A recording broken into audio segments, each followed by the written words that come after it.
You're very kind. It's good to be here. It's always events like this that I really enjoy, where we get to listen to practice. And thank you for some of the lovely insights you just shared. And thanks to Joe and colleagues for hosting us. I'm going to try and push you a bit further. Some of you already said goals of where you want to go to, about the work with parents and so on. And actually what I want to try and do is frame some of that. Why would you be doing that? I'm really heartened, actually, when you say you want to go onto the parental level. Some of you will know that my middle child, Kate, has Down syndrome. So I can always, and you might want to identify which mode I'm in, because I'll probably go from rampant academic to passionate parent at various points during this presentation. But I want to remind us why we would want that parental engagement. Because to be brutally honest, we have had 20 years of P-levels, whereas we've totally disenfranchised parents as our partners in assessment. What does my child is P2.2 plus 7% actually mean? For goodness sake, we can do better than that. And we've lost that partnership, and we're going to have to work to get it back.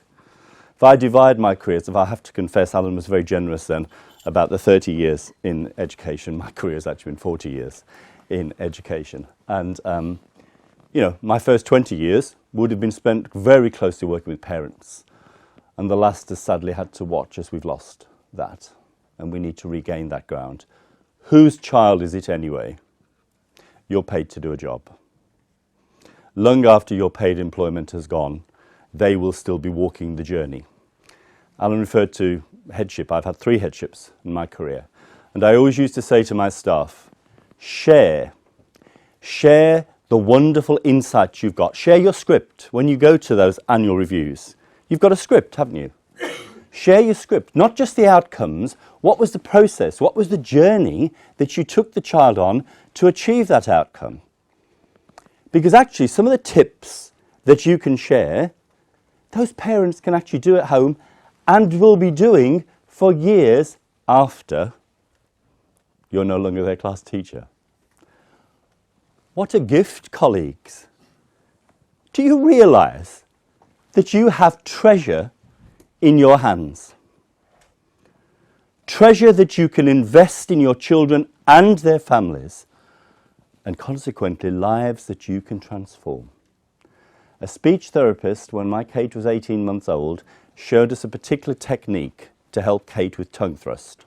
Common with children with Down syndrome, yes? It's something any family member can still use with Kate, and she's now 30 plus, living in her own home. But the technique is still available to them. You have the capacity to transform lives. And I think what's so exciting about evidence for learning, and the context in which we can now take that further forward, engagement, is really going to be very meaningful, not just to you professionally, not just to your children as learners in your classroom, but to your families too. Those videos, you send those clips home, you don't just go to parents, come on. They can't wait to see grandparents, and probably they're being emailed up to grandparents, and wait till that woman next door, wait till I see her next, because she's always nagging about my autistic child who's banging the bedroom wall. Well, I'm going to show her what he's been doing at school. And how good does that mom feel in that moment? And you've done that.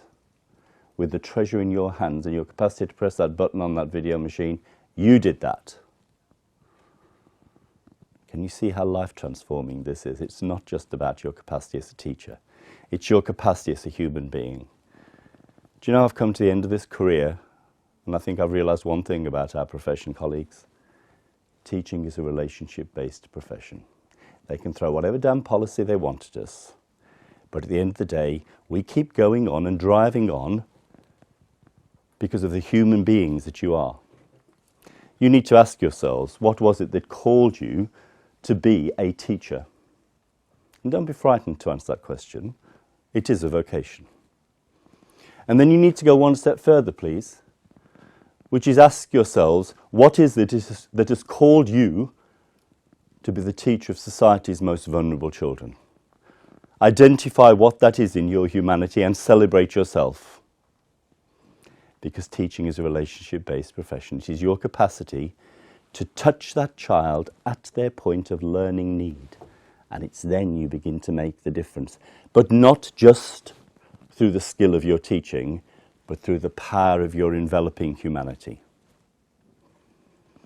So I want to push you today to not just think of capturing evidence, not just think of telling parents, but of nurturing this whole culture of inquiry. And I'll tell you for why. But at the bottom of that first slide, you will find my website there.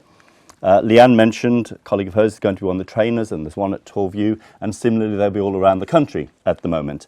And that's fabulous, and I'm really pleased that we're getting that training. As someone who's, obviously Diana's been chairing the Rochford Review, but it's been my privilege to be the expert advisor to the department during this period of time. But if we don't get this right, Leanne, they'll only know about the engagement model and how to do it for assessment. You've been on that longer journey, and some of you will have been on that longer journey too, where you've been using the engagement profile, the engagement scale, as they have been. But there's the whole concept of engagement. Please, please, please make sure your teachers, your TAs understand what is engagement. So, for example, if you go onto my website, you can pull down for free articles about engagement. There's one, engagement for learning. I was thinking this one would be very appropriate for the students here because it's written by a teacher who works in a similar setting to yours, but not at Leanne's type of school. There's other articles for your school. Those of you, well, which of you wouldn't be interested in autism? This is particularly about engagement in children with autism. Can you see, and sometimes to motivate some of your teachers to use what is going to be statutory summative assessment, can we just remind ourselves, it's going to be legal. This isn't a, oh, I might do it on a Monday. This is, no, you'll do it every day. This is how you will report on children who are not engaged in subject-specific learning. What a glorious day. We don't have to describe a child anymore as a P3. Thank God for that. I never did know what a P3 was, and I just think it's an insult to describe a child like that. So we'll have a look at this. And I know that some of you, in using engagement and using it very successfully, have had to do it within the framework of the P levels. Can we remind ourselves, the P levels have gone. The P levels are no longer legal tender. And whilst we'll have the remnants of them stranded through our curricula, they need to eventually be faded. The days of saying, come with me, square peg child, and let me jam you into this round hole, have gone. What evidence for learning enables us to do is say, let me come to you, child. Let me celebrate with you your wonderful learning by capturing that unique moment when you were a successful learner. So we'll be seeing some wonderful curriculum development, I'm sure, coming out of our schools, because now we have the engagement model that came out a few weeks ago. I wish Diane was here to talk more about it to you, but I'm going to refer to parts of it because there's some golden nuggets in there, not just about engagement, but about the opportunities that our children have. For me, one of those golden nuggets is if you go to page 24,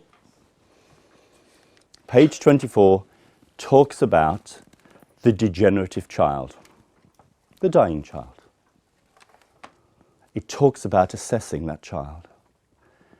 And then if you go back to what Leanne was saying about sharing video clips and sending them home, how fabulous for that mom, that dad, can we not forget the fathers too, please, to see that moment when today their child was a successful learner, because 2 years ago he talked, 1 year ago he walked, and they're every day watching the skill loss in their child, but today you showed them how they were a successful learner at this point in their life journey.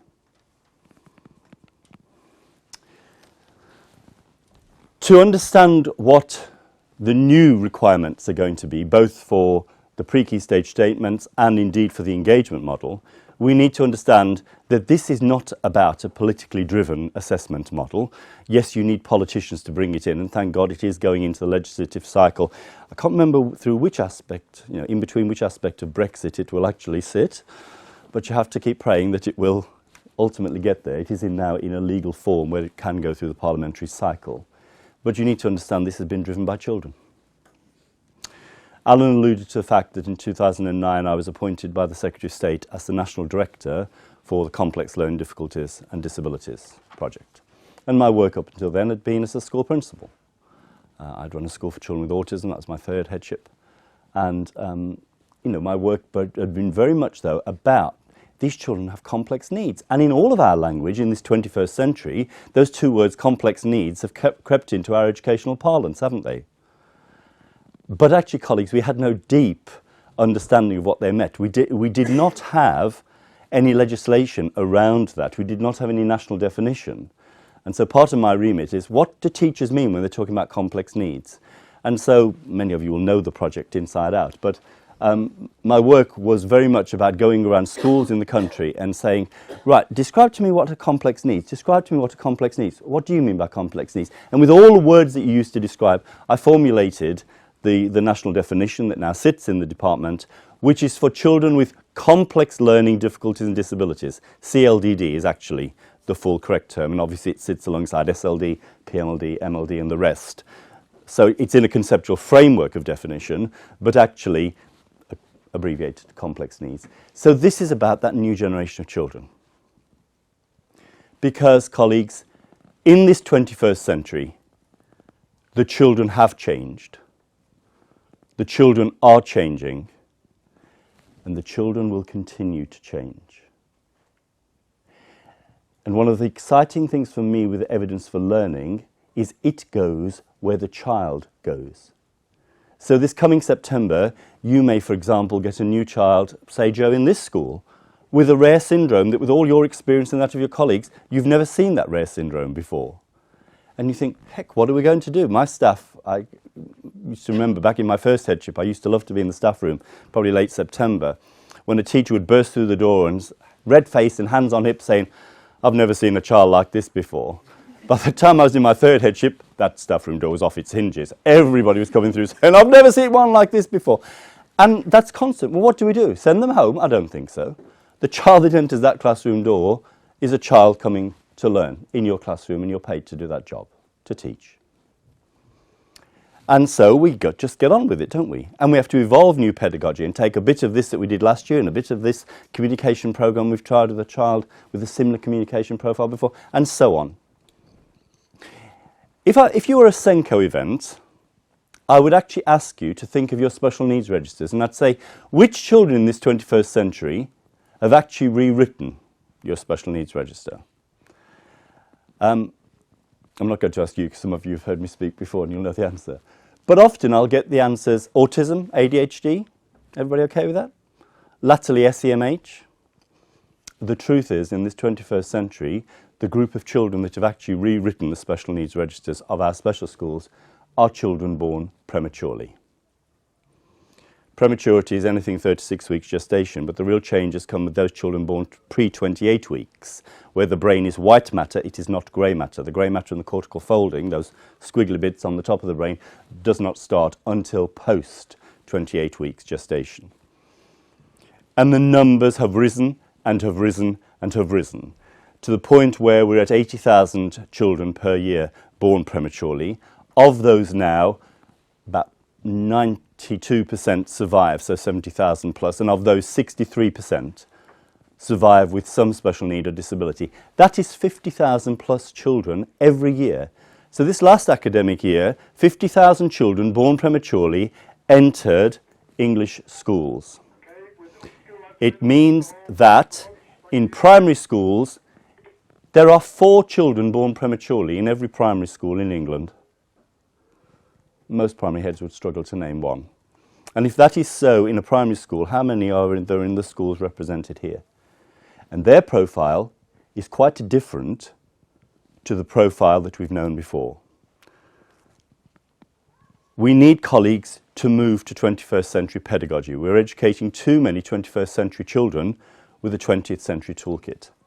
Can we remind ourselves the P levels came out in 1998.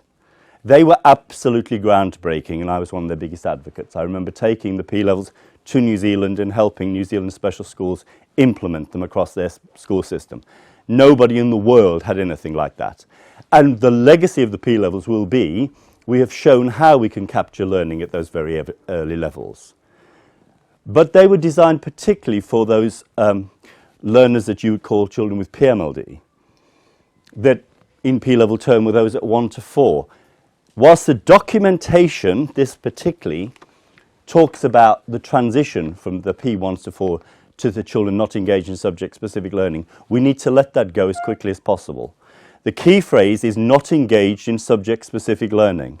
That's a much wider group than just children with PMLD or just those at 1 to 4. I get really excited about that phrase, not engaged in subject-specific learning, because the child in a nearby high school who today is excluded is actually a disengaged learner not engaged in subject-specific learning. What do we often do in particularly our mainstream schools when the child begins to fail in literacy and numeracy? We give them more literacy and numeracy. Why? Why? No. We need to know how that child engages in literacy, engages in numeracy. And therefore the engagement profiling process can indicate more, illuminate more of the learning pathways of the child. So we're going into exciting territory here, really quite revolutionary territory. And thank goodness we've got evidence for learning, because it's going to make our job so much easier. You can't just know who are the children. Part of my job, therefore, was to find out, well, how are we going to teach those children? I'm a teacher, and that's what I really want to know. So we had to evolve a new generation pedagogy, and that is built on a platform of engagement, and I'll share with you for why in a moment. The third part, and the third part that the Rochford Review has given us, and the engagement model in particular now, is statutorily going to give us, is new generation assessment. So you've now actually got the whole package. What I want to show you, though, is where the roots, the genesis of all of this came, so that when you're implementing your engagement model, you realise you're not being told yet again by politicians to implement something. This is a genuine response to child need, but we need a legal framework in which that sort of mechanism can exist. So let me unpack the earlier parts of the journey, but particularly around the pedagogy. I've alluded to the children, and I'm happy to talk more about that. Most of you will already know this green-covered book, The Engaging Learners, but this, as Diane would say, is the Bible to getting you through the understanding of who the children are. And that will affect every type of school. I mean, my guess is, Joe, from what you were talking about, this school is primarily designated MLD. You know, what is MLD in this 21st century? It's not what it was in the 20th century. You actually said, didn't you, Joe, that each year the children are changing. Very much so. This sector, MLD, I think has experienced greater changes than any other. And really, your children are very complex in their profile, my guess is. And therefore, we need to understand them, because some of the models we've perpetuated would have been historical legacy. Now we've got a chance to completely refresh because of the new frameworks that are coming in for assessment, which Ofsted will, of course, adhere to. So do have a look at that if you don't already know it. So, why engagement? Because if you looked at the international literature, which took me and my team up to 18 months to do, engagement sets the occasion for optimal learning to occur for any child. And think about that. If the A-level physics student in that nearby high school is not engaged in the A-level physics syllabus, they're not going to get the A grade to get to university, are they? If the GCSE student who thinks they might want to do French for GCSE is not engaged in the GCSE French syllabus, they're not going to be allowed on the A-level French course. The students currently in Year 6 getting prepared for SATs, you know, they need to get a score in their SATs to access the demands of and rigours of the secondary curriculum. And so it applies to any of your children. That child with autism in any school represented here, unless they acquire some of the skills through the social skills programme, they're going to find life very tough. Can you see the universality of engagement? And I think that's well worth holding, particularly those of you that are leading schools, that when you go to head teacher meetings, this isn't something else that you've been siloed into. This is a universal principle, and you're the proud bearers. The literature then would tell you that for students with special needs and disabilities, those you are representing in this room, that engagement is the single best predictor for successful learning. Again, blatantly obvious, isn't it? If the child's not engaged, you're not going to get a successful outcome. And you all know how your children with autism can suddenly block you completely and completely shut down, and the twiddling starts and the flicking and flapping and the rocking, and you know you've lost them. They're not engaged at that point, are they? And therefore, we need a repertoire of strategies. as engagement hooks to bring that child back into the centre as an active learner, not as a peripheral participant in your classroom, sitting on the sidelines watching everyone else, but as that active participant who is making true and genuine learning gains that you can assess in a meaningful way. Colleagues, education should be a dignifying process. By offering high quality education, you dignify the lives of children that at times society would choose to reject or will stop and stare at. And yet you can suddenly show them that this child is an attainer, an achiever with some wonderful skills. Let me show you. So engagement as reflective pedagogy, very much creating engagement as pedagogy was my goal when I was National Director. And I'm really pleased with the words at the beginning of the engagement model report, which talks about engagement as reflective pedagogy. It creates a kind of flow in learning that brings deep satisfaction and which contributes to positive mental health. So at a time when you as schools, particularly since the 2015 Code of Practice, the new EHCPs, where social, emotional, mental health came in as one of the 4 domains of SEND, that's been a new challenge. And of course, with the requirements of the Rochford Review, the EHCP 4 domains of SEND will actually become your curriculum framework. That will become the curriculum driver in your schools. Yes, you teach English and maths, but it falls under cognition and learning. Yes, you can teach any other subject, but you have to decide where in the 4 domains it sits. The national curriculum is no longer the curriculum driver. It's always been so. We need to remind ourselves the requirements of the 2015 Code of Practice supersede any national curriculum requirements. Because the EHCP, is it not, is the legal entitlement for each individual child and what they will receive. We don't have to adhere to phonic programs if we do not feel they're appropriate. Only 29% of children with autism will ever learn to read via phonics. So we have to be absolutely sure as to why we are using that in our schools. Children with Down syndrome do not learn to read via phonics. I can tell you that professionally, as a researcher, and I can tell you that as a parent. They do not have the auditory vocal wiring. In fact, speech and language in the child with Down syndrome is in the right hemisphere, not the left hemisphere, where you and I and the neurotypical child develop language. I can take you to the 2010 studies from the University of Washington, where they wired the brains of the children with Down syndrome, and the blood flow when engaged in language activities went to the right hemisphere, not the left. They will not hear your sounds. My daughter Kate never asked the sound of any letter until she was 17. Well, if we'd waited till then to start teaching reading, she'd have been out of the school system and illiterate. My daughter is literate. I can show you her texts that come with no spelling errors at all. She's into her birthday list at the moment in preparation for her birthday in July, and when that happens, we get the Christmas list. Never a spelling error, and if you really need the Amazon reference order, it can be provided too. And she runs her own home. Well, the gas bill's still a mystery to her, but somebody takes her to the bank. But she runs her own home. Which would you rather? That you adhered to a phonics program and she came out illiterate and never got a home of her own? Or a teacher that believed in her when she was a pure signing child, taught her to read, where the response to the written words over something like "Mommy, go car" was actually hyperlexia, the ability to read without speech. It is reading. I've been an inspector, and I would defy any colleague to make a judgment that tells me that was not reading. You just need to be powerful advocates at times for the approaches we need to use for our children. You see, without engagement, there is no deep learning, there's no effective teaching, there's no meaningful outcome, there's no real attainment, there's no quality progress. It covers all of those things, from the moment you begin the teaching process to its outcomes. It is there and ever present. It's a fundamental principle already in your practice. Perhaps you've just not articulated it that way. And it's a universal principle for all children, but especially those you are representing. So engagement is the liberation of intrinsic motivation. Within each and every one of us, there's something to motivate.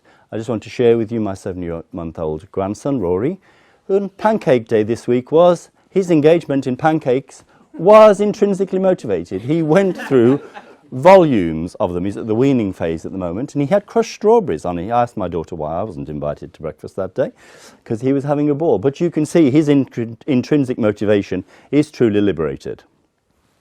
And just think of it that way. You know, your children are so masked, are so camouflaged by their needs and disabilities, aren't they? That at times you're trying to penetrate that mask to engage that child as an active learner. And you do that through a process of engagement, and then that child gets liberated. And that intrinsic motivation flows from them. But all of that relies on inquiry-based leadership. There is an implication for leadership here. We can no longer say to our teachers, you do it and you do it this way only. We don't have all the skill set. I'm particularly thinking of head teacher colleagues here. You know, the children that are coming to our classrooms now are not the children we had when we were in those classrooms. And therefore, at times when teachers say, what am I going to do with them? We don't know the answers. As senior leaders, the bold senior leader says, I don't know the answer, but let me come alongside you. I'll come into your classroom and do an observation. And then we'll talk about and we'll plan for that child, and then I'll come and monitor it again. It's okay to make mistakes. We're not a perfect profession. We're going to have to evolve the learning route for and with our children, and that's about inquiry-based leadership. And for me, the joy of evidence for learning is it facilitates that inquiry-based leadership. So inquiry-based leadership, and there's a whole series of features here, and Alan will let you have this, but it's about cultures and values, about being learner-centered, about distributed leadership, about networks and partnerships, which, you know, Jo in what she's been telling us and Leanne what she's told us, you can already see that happening in the way these schools act. And probably some of you now are thinking, well, actually, yes, I am leading inquiry, but you've just not articulated it in that way. Evidence for learning, yes, but actually it could also be called inquiry for learning, Alan, couldn't it? Because it enables you, for and with that child, to investigate, to discover, to find out. All of your schools need to be finding out cultures. Finding out cultures, not, oh, golly gee, I'd say this respectfully, we've just got outstanding, so come see us because we're absolutely perfect. Rather, where does the outstanding school go? The outstanding school goes to groundbreaking, because that's where the children need you to go. You can go forward confidently because you are outstanding. You've had affirmation, but it's not the end of the journey, is it? Because as that child, you know darn well you could do better for them. It's nobody's fault, but he's just the likes of which you've never seen before. And so you must journey with that child if they're to become a truly successful learner. And I implore any of our outstanding schools, be bold and go to be groundbreakers, please. Because you'll enrich the lives of so many more children if you can do that for and with them. And it's about leaders who support investigation. I said, for me, it's about building a finding out culture. I've put a book out here, which is called Developing a Finding Out Culture. For 2 years, I had the 12 special schools in Surrey, and I had a lead teacher from every school. And the school came with an issue they wanted investigated. And this was about classroom-based practice. It wasn't about me taking them back to university. It was me going into those classrooms and working alongside those teachers. So, for example, one of the issues in here, one school wanted to say, how do we teach maths to prematurely born children? The reason they asked that question is the area of the brain, I'm going to say, because I've even asked maths teachers this and nobody can ever answer me, which area of the brain is it that deals with numeracy and mathematical computation, which we're all teaching in some form or other right from early years through? It's the parietal lobe. The parietal lobe is a kind of softer area of the brain. If there is any assault, toxic or otherwise, the parietal lobe tends to get the hit. So if the child born prematurely, pre-28 weeks, the parietal lobe isn't even formed. It doesn't form in utero till post-28 weeks. So if that child was born at 25, 26 weeks, or, as I met this week, twins of 23 weeks in a primary classroom, guess what? They were struggling with maths. Because actually the parietal lobe is absent. how do you teach maths to a child when the bit of the brain isn't actually there? Because that's the reality. The brain cannot repair what was never there. It can repair what is there and build on it, but it cannot repair what was never there.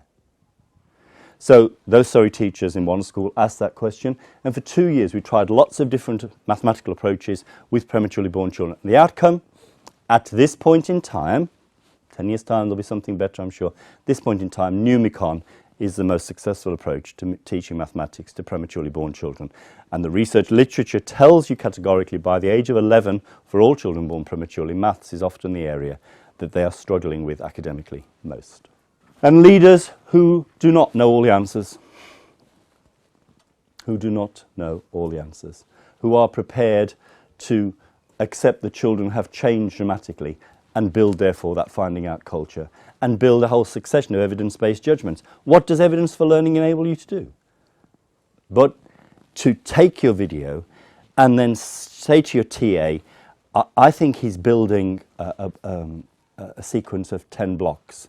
And the TA would say yes. And then you might go to your head of department and say, can you see him building 10 blocks? Yes. So actually what we've done there between the three of us, in research terms, where I'm using it loosely, we've actually triangulated.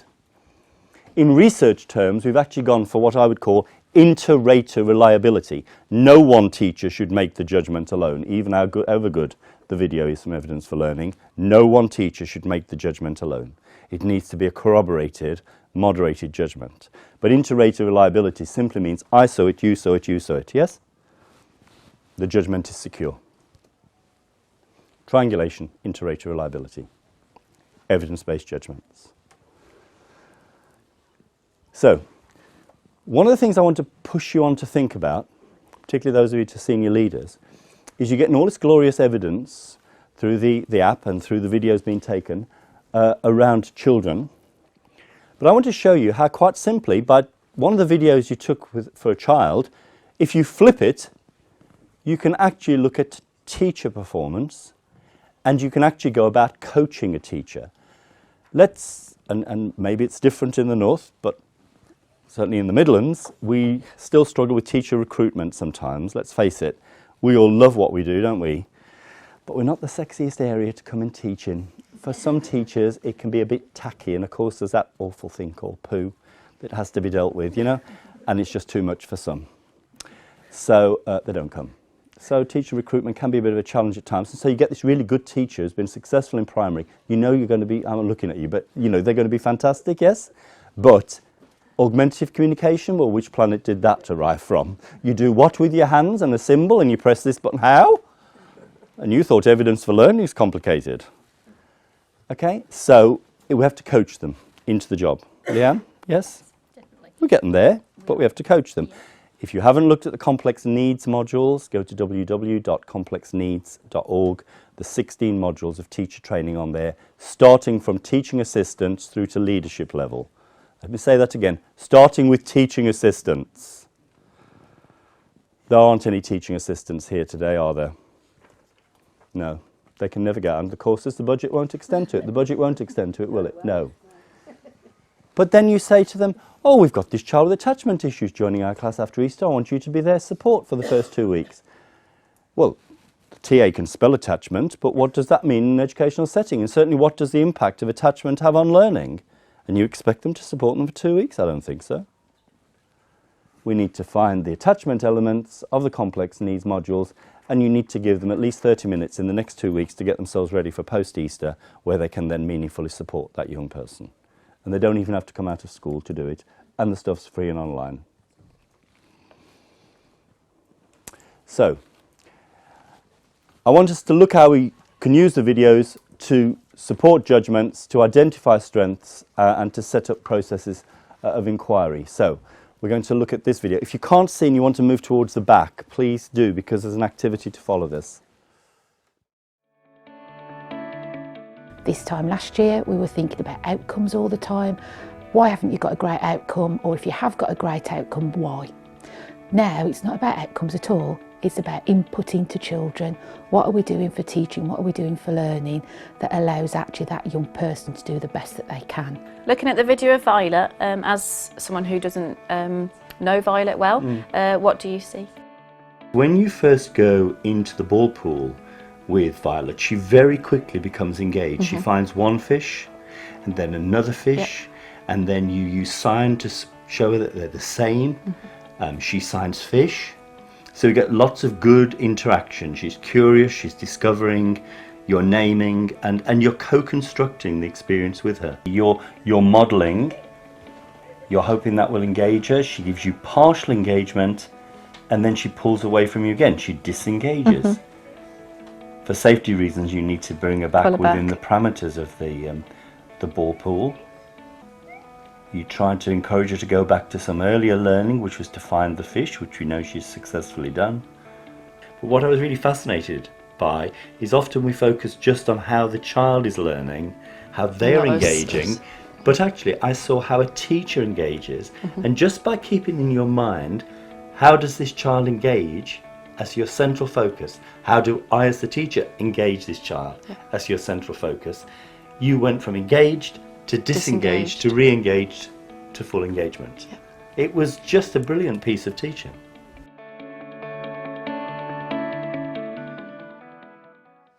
There's 3 questions on there. Before I just go through those, I've talked a fair bit about neuroscience. If anybody wants to follow that through, I'll leave this book over there. It's got the awful title of How the Special Needs Brain Learns, but quite simply what it does, it takes each area of the brain. So let's say it takes the Broca's region, which is the speech-language centre for the brain, crucial to all of our work, tells you how it's made up, how it functions, what job it does in the brain, and then gives you loads of classroom strategies at the end. I would say to young teachers sitting here who in 15 years' time thinks they might be occupying head teachers' seats, that whereas the head teacher now, looking at our colleague at Palmerston, you get a psychologist report coming in with a referral, yes? 15 years' time, I think, somebody sitting in your chair will actually get the MRI scan of a child's brain with a neuroscientist's analysis of how that brain's functioning. And won't that be a glorious day? Because actually we'll see which bits are working, which bit won't. Colleagues, I hate to disappoint you, and I have to bear the cross of this, but we're really only a profession of good guessers. We guess really well, but that's what we are. And in future, the advantage of neuroscience will secure some of our professional judgments, will actually tell us, you can teach your heart's content, but the bit ain't there and it ain't going to work. So have a look at this, if that's something you want to get into the language of. On the Complex Needs modules, www.complexneeds.org, there is a whole module on neuroscience in special education. Okay. Right, there are 3 questions on here. Having watched that video, in what way can that approach contribute to personalised CPD? I'm talking personalised learning for children, talking about personalised learning, inducting that primary teacher you've just appointed. In what way, second question, could that approach contribute to performance management? Could you as a teacher take your video clips of your work to your senior leader and say, this is how I want you to assess my performance this year? And then finally, what about our wonderful TAs? How could those approaches help you induct a TA, or if you're using a specific new piece of augmentative technology with a child, an AAC device, and you've been out and shown how to use it by a specialist, why didn't you video that or get a video taken and then come back and you can show your TAs how to use that as well, because they'll need to, won't they? Just because of the way your classroom works. So 3 questions. So what I would like is on the first one about personalised CPD, can these 3 tables, 1, 2, 3, take that question please, okay? Can this table and this table take the middle question, Katie, your table, about the performance management? And can this 1, 2, 3 table, please, take the last question about TAs? And just for 2 minutes, just brainstorm very quickly as a group, would that work and why would it work, okay? Best idea? Too many ideas. Come on, you said you were geeky, you're about to have an idea. Yeah, I think we were on the same thing in terms of reflective practice, but also I think it's a tool in which you're able to really carefully look at it from different viewpoints, but use it in a coaching manner. Yes. So you're able to kind of allow that person to say, this is what I need. Yes. Excellent. Personalised professional learning. Multidimensional. Yep. Best idea? We talked about just sharing it as a group of teachers, saying, look, I'm working with this child, it's not working, has anybody seen something Fabulous. different, could you show me, you know. Yeah. Inquiry-based professional learning. Right, back table had the middle question on performance management. Would it work? Yeah, we said so because it helped both sides. Because if you were the SLT setting those targets, you would be able to reflect on videos they might have already brought you, or that you'd already seen, or lessons you'd seen, and you could ask them for specific things. They can video those things. They can reflect on it themselves, bring it back to you. So there's all that reflection, all that discussion. Okay. Then you can also reflect on it before you come to the meeting. So Yep. you get to the nitty gritty in the meeting Okay. as well. Everybody okay with that on the table? Yep. Katie's table? Coincidentally, I am John's performance manager. So. Oh, I'm sorry about that. What have I let you in for? Having videos as evidence would be far more powerful than any sort of paper exercise that we could ever do. We can have a real dialogue then about what's actually happening in the classroom. So the view is it would help performance management. Right. This table, I know. This, and I know you never do rest. These two tables, TA's best idea? We said consistency, so transitions, so seeing how Great. other staff have worked with individual children and keeping that sort of consistency. But that's a lovely idea, isn't it? Consistency, because like the child with PMLD, you know, we've got to consistently lift them in particular ways, and if they've got pressure points, you can't put your hands there, and it's a way of showing that, because suddenly you've got an agency member of staff for the next 2 months because your other TA's gone off for his hysterectomy, and yeah. Best idea?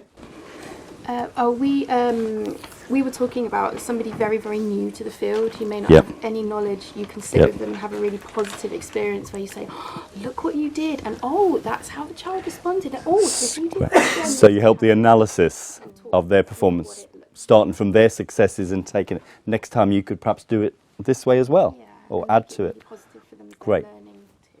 Last table, best idea?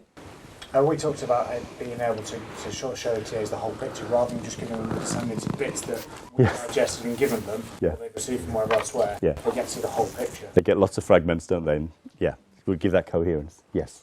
Thank you. Superb ideas. Actually, Alan, I think those are some of the best ideas we've had, and they did that quicker than the other groups. Well done. Very bright. Right.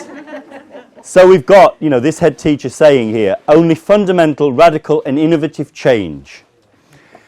Now, you've got evidence for learning as a tool, but you know that unless you've got legal powers, you were going to struggle. You've now got the legal authority. The engagement model will become statutory summative assessment. I can actually die in peace. Okay? No, I've no plans to die just yet, but, you know. This is a way to make your families strong. Because it's tough. You think the child years are difficult. Believe you me as a parent, the adult years are hell. And if only the government would fund those 19 to 25 initiatives that came in the Code of Practice, then we could do another very good job, I'm sure. And I now want to just push it and talk about the Engagement for Learning app as a lens of inquiry. I'm asking you to be those inquirers. I am confessing, as I leave this profession, I don't know all the answers. In 3 headships, and again I'm looking at head teacher colleagues, I never found the magic wand. Have you found the magic wand, Kieran? No. Did you find the magic one? Did you find the magic one? I wish. Yeah. But staff often come to your door expecting you to have the magic wand in the bottom drawer. You'd float down and solve it all. Sorry to disappoint you all. No. So this is about attachment. I had the head teacher of my local special school, Beck, rang me and said, Barry, I've just done the data. She's very keen on her data, as Beck. And she said, 29% of my children who are recently looked after, have FASD or attachment issues on their EHCPs, are functioning 29% below their peers. What interventions can I use? Well, if she'd have said autism ADHD, the interventions would have poured out. I didn't automatically know. So she's got me, well, I'm not in 3 afternoons a week, but 3 afternoons a week, 2 teachers that I trained on a Schools Direct programme 5 years ago, so trained in inquiry approaches, are actually exploring and investigating how we build a pedagogy around attachment. And the video capture is done through the Evidence for Learning app. Those 2 teachers had never used it before, had they, Alan? Because Alan came in and did the initial discussions. They were meant to be doing it purely for this inquiry project. It's not research. It's school-based inquiry. It's helping us to solve our own issues, yeah? They said within 6 weeks it transformed their teaching. 6 weeks it transformed their teaching. We started with this material from Nurture Group. Do you know the sensory box from Nurture UK? Superb, a must for PMLD. Have you got it? Yes, we have. Oh, good. We started with Beanbag Bucket here and basically have added other activities, other ways of using Beanbag Bucket activity. So we didn't start with blank sheets of paper. We're busy teachers, we haven't got time for blank sheets of paper. You need to start somewhere, adapt, modify, okay? But there's this process of trialling and then analysing the videos. I was in there last night actually, analysing some more videos, but at Christmas when I analysed the first term of interventions with the children, believe you me, in the past we'd have had paperwork, and the paperwork had been on my dining room table at home. My wife would have complained for a week, and I'd have had my coloured pens out trying to find the threads. It took me half a day to analyse the data, to analyse the evidence and find the trends. And we discovered after one term that in fact probably imitation was the key. So we formed a hypothesis after one term that the teachers have taken forward and some class teachers are testing out too.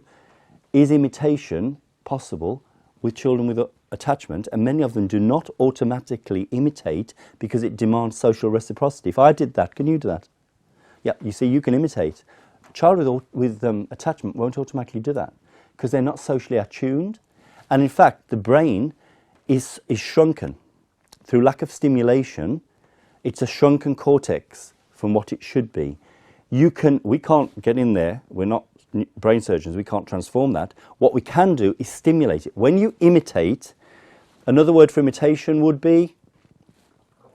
Another word would be? Mirroring, got it, mirror.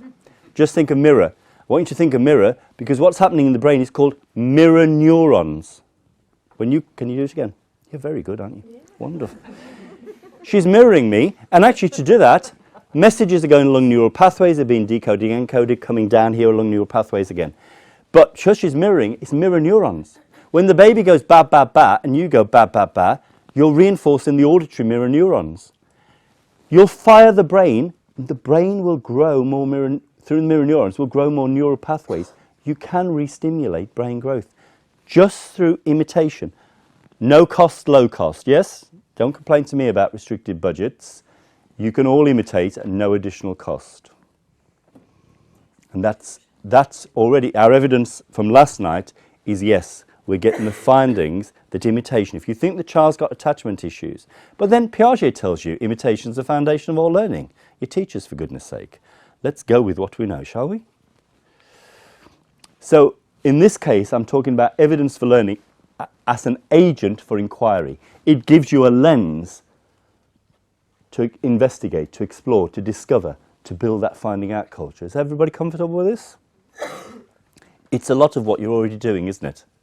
Just trying to flick it and show you by taking that one video of that child, which you need for planning against their EHCP targets. Look how many other ways you can use it.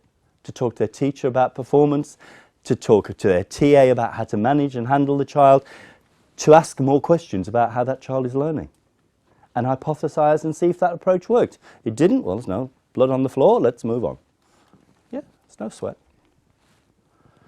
So how do we ensure that we provide optimum opportunities for unlocking and fulfilling the potential when we're faced with so many barriers? And that was my latest project for the last 5 years has been focused very much on girls and autism. The book on girls and autism is over there if you want to have a wee look at it. Basically, through the work and through a meta-analysis, I've exploded the myth that it's 1 girl to 4 boys. It is not.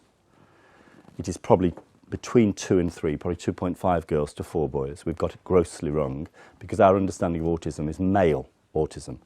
And what evidence for learning gives you is something that actually penetrates those barriers, that the child can intuitively put into place. One of the strategies we've been using is with girls with autism, but with others as well, is books beyond words. With girls with autism, I used this book beyond words. If you don't know book beyond words, they're wordless books. Girls in autism are terrified. The case study group I worked with are terrified of leaving school. In fact, Joe, they were girls in an MLD school with autism. Say things to me, why do I need to leave school? I like school. Doesn't Joe like me anymore? Why's she making me go? Why should she tell me I've got to leave in September? My friends are here, can I stay? They just didn't get, because they're black and white thinkers, aren't they? So we use this because in using a wordless story, how you name the character is different to how you name it. So you co-construct, co-produce, co-create the story. Okay?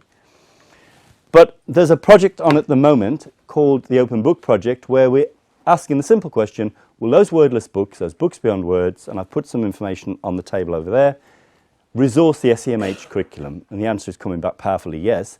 But we've got 5 schools of the national cohort at the moment who are using evidence for learning within that research project to collect the evidence. So we've got a mini project going on within this one to see how we can blend the 2 approaches, and it's not difficult at all. But do come and have a look at these. The model we've been using is a book club model, which is basically a social group. I was in Belfast last week because they didn't have a half term. And the principal who organised the event I was at said by Friday her vice principal had gone out, saw the librarian in the local library and had got a book club to happen on Thursday lunchtimes, because if you or I went to a book club, it would be in our social time, wouldn't it? And she's taking their leavers, and in September, when those children have left school, the librarian has agreed to carry on a monthly book club so that group of leaver friends can meet. Because you know what the foundation of your mental health is? Your positive mental health? The literature tells you it's friendship. I can take you to all the research if you really want to go there, but don't you intuitively know that? You've had a bad day at school, which friend do you ring? You've had a hell of a term, you know, to ring for a good night out, don't you? Come on, you do, don't you? Yes. So this just tells you book club. And it's a new book, actually. It'll model it for you as teachers, but actually it's for the young people. I didn't bring their latest book, which I'm really sad about, because their latest book is going to be an absolute bestseller with a stunning title, The Trouble with Poo. Constipation is the largest cause of death in adults with learning disabilities. We need to get it sorted, folks. And finally, just allow me a proud parent moment. My daughter Kate actually wrote a book on inclusion in that series, with 2 other people, Baroness Hollins, who's a psychiatrist, and John Swinson, who's Professor of Theology, but the third person's Katie Carpenter. And so this is her story of living in her own home in her village. She called it Going to Church because the most supportive group towards her inclusion has actually been the church locally. So it helps us to explore, I think, the lens of engagement and the lens of inquiry that Evidence for Learning offers. We can explore complex issues, and we're all exploring, if you're honest, SEMH at the moment, aren't we? It's coming. It's now going to be a curriculum area. Colleagues, we have no pedagogical history. None of us as teachers were ever trained in mental health and emotional well-being, were we? No. And yet we're all committed to it because 40% of all your children will experience a mental health problem. And if you're teaching children with autism, 71% will experience a mental health problem with the onset of adolescence. We really need to be very skilled. But what about the mental well-being of all of our children? How do we build emotional resilience in all of our children? Because it's a tough world out there, isn't it? And you're educating children who do not have dexterity in their intellectual abilities. They're not good at mental gymnastics. I've taken this from a new report which I've put on the table on the mental health of children and young people with learning disabilities. It's called Overshadowed. So I'm encouraging you to go forth and release your inner detective. You can be who you want to be. You can be Miss Marple, you can be Morse, you can be Clouseau. Just get out your lens. Go forth and investigate, inquire, focus that lens. It's a bit like being a photographer with a long lens. You know, I can see you, but until I actually twist the lens, you're not in focus. It's a bit like that with our children, isn't it? You can clearly see them, but in fact they're not really as learners in focus until you've had some experiences of trying to teach them. So then you explore the cues and discover the clues.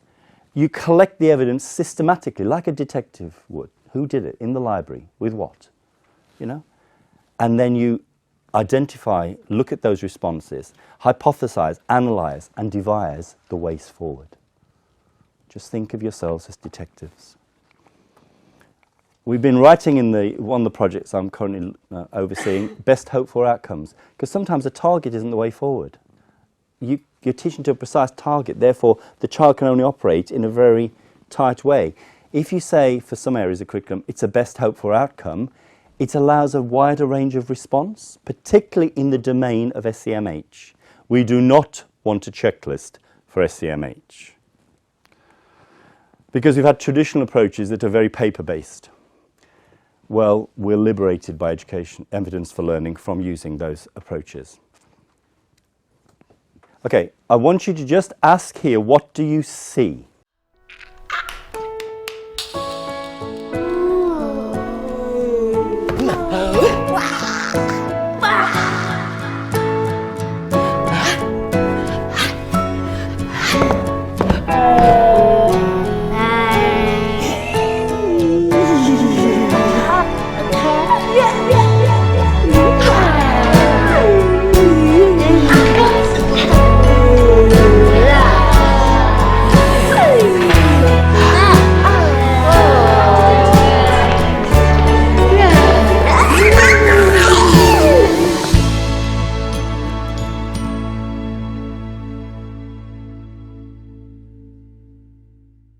Extraordinary children, extraordinary teaching. What did you see there? If we had more time, I'd do a group activity, but I haven't. So what do you think you saw? What are some of the things you saw in that video? Transferable skills within different settings. Okay, let me drill this down a bit more. If you can't see it or hear it, you can't say it happened. So what did you see? Child leading. That's a judgment, it's not the evidence. What did you see? That's a judgment, it's not the evidence. What did you see? Smiling. Smiling is the evidence that can lead to happiness, it's a judgment. What did you see? Mirroring. Yes, I'll go with that. In what way was the child mirroring?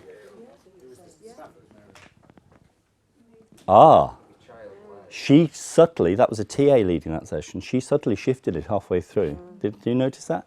And actually let him lead. So let's just say that that he was then leading. What was the evidence? What was happening for you to say mirroring? What was the action that was going on? No, that's a judgment, it's not the evidence. No, I'm serious. This is how difficult this is. It's not simple. Movements, what were they moving? So you saw hand, mouth, arm movements, yes? That would be the evidence. Let's just put arms for the moment. Arm movement. That's the evidence, and actually mirroring is the judgment, probably. What else did you see? One more. Yes, because you can hear it. That's definitely evidence. One more?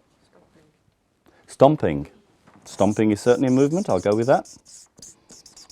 And probably it links back to the mirroring, doesn't it? Because they were doing it in a reciprocal way. Can you see? So when you were talking about the video clips, and I think some of you were saying you had to work with your staff about perhaps the quality of interpretation or the quality of, because they were just capturing anything and everything. Can you see? It's not a simple process, is it? Because we tend to intuitively go to the judgments. What is the evidence? What's the intent? What's the issue? So the issue might be this child has very complex autism. And it's a presentation of autism that you've not seen before. So you go through a process of inquiry. You read the notes, you read a bit more. You've perhaps videoed the child and asked somebody with more experience in the school, what do you think this is? And actually when you read the notes, you discover this child was born at 26 weeks gestation. By the age of 10% of children born prematurely develop autism. By the age of 10, 66% of children born prematurely develop ADHD. So in fact, suddenly the causal base, the reason for that autism, because it was not like an autism you presented with before, because it wasn't classic Kanner's and Asperger's. It wasn't a genetic-based autism. It was an autism resulting from a neurobiology of the brain, a structure of the brain, because the child was born so prematurely. Is everybody still with me on that? Yes? So can you see, we had to make an inquiry in order to really, truly identify the issue, and then we could go for our implementation of our intervention. But in fact, in order to implement, to meet this child's needs, you might have to innovate. Innovate doesn't always have to be high-tech. You might decide to take one of these books, because you can see he's desperately trying to make friends and doesn't know how to. Take the book Making with Friends, which is completely wordless, and rehearse that with him. So we then, and maybe you've never used one of the books beyond words before, so for you it's an innovation because it's a new thing. And then you'll see an impact. Treasure what you do. Don't let them just brand you as 3 eyes. You are 5 eyes. You go that extra mile with that child and more. For me then now, there are three legal pedagogical dynamics to underpin your work. As of when the engagement model goes through Parliament, that will become a legal pedagogical framework. You already have differentiation from the 1988 Education Act as a legal basis and personalisation from the 2015 Code of Practice. So you now, your work is shored up by 3 legal pedagogical tenets. Powerful. Personalisation, I think what evidence for learning gives us is personalisation in the most blissful ways. We've heard examples this morning of sharing videos and what it does for those families. You know, again, whose child is it anyway? And this is a woman who had cancer as a child, who's an academic in Australia, and lost her right leg to that childhood cancer. And she says, personalisation is about knowing the person deeply, having the courage to offer an honouring relationship, holding and affirming vision for their life, knowing what is required to make things happen. Colleagues, that's you. That's each and every one of you. Because you believe in your children. You honour them.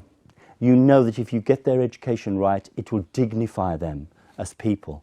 And you have a vision for what they can do. Right from the early years, you know that if you get these initial skills right, then as adults, they'll be able to do this. Imitation, maybe. Yeah? And you know what's required to make it happen because, golly, you've got a treasure trove of a toolkit in your teaching repertoire that you can use. Look what you can achieve, how you can transform our children's lives. And I think, therefore, what evidence for learning gives us is a personalising assessment process. Personalisation is not just in pedagogy now. I think through AFL, we've got personalised assessment. Would you agree, those of you who've used it? Yeah. Well, that's something we've not had that before. We've had differentiated assessment, but we've not had personalised assessment. Because with EFL, that's the child, I'll just have to use your minute, okay? It's dangerous sitting in the front row. You know, with my video, I actually capture your learning at the point that you achieve. It kind of wraps around you.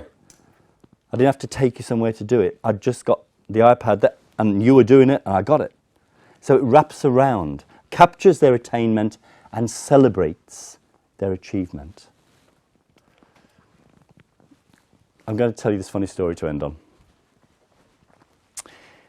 Assessment, we do unto our children and unto their parents endlessly, believe you me. If you get a child with a disability, the journey we have been on with Kate has been one of constant assessments. I was at the college with her yesterday because she's thrown up everything else she's done, decided she wants to be an actress. You don't question it. And you just go with the flow. But my eyes are on stalks at some of the things she's going to have to do. And the college decided they wanted to do an assessment. Well, I muttered under my breath. Some years back, the bins changed to wheelie bins, and we were living in Oxfordshire at the time. My wife came home and said, I've looked at the bins in the council display in the town centre, and we're not going to get all our rubbish in one of those new wheelie bins. I'm going to ring the council tomorrow, which she did. And she explained, we were a family of 5, we didn't think the bin would get all of our rubbish in, and the council person said, and I quote, oh, you can only have a bigger wheelie bin if you've got X, Y, or Z, or one of them disabled.